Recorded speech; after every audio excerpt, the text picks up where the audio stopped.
Ce înseamnă să fii un lider de succes în ziua de azi?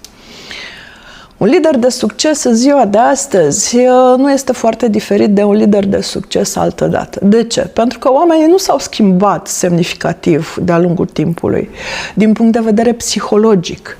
Din punct de vedere al felului în care își definesc succesul în viață, da, lucrurile se schimbă, pentru că suntem oameni ai timpurilor de azi.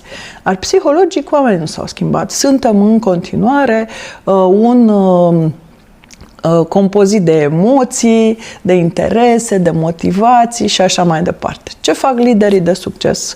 Liderii de succes sunt cei care construiesc alți lideri. O să spun în engleză. Sunt două feluri de lideri. The leader who wants to be needed, liderul care vrea să fie nevoie de el, și the leader who wants to be succeeded, adică liderul care creează contextele de învățare, de dezvoltare, pentru ca oamenii din jur să devină lideri chiar mai buni decât el.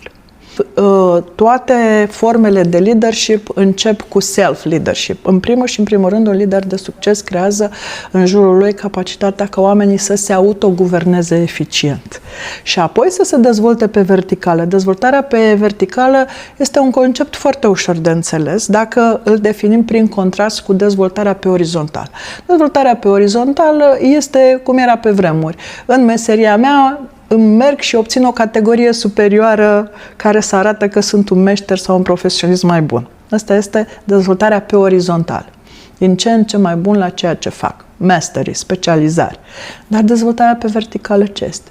Dezvoltarea pe verticală este capacitatea de a urca pe etapele de maturizare psihologică definite în Spiral Dynamics, și care ne dau, odată ce urcăm pe etapele superioare de dezvoltare interioară,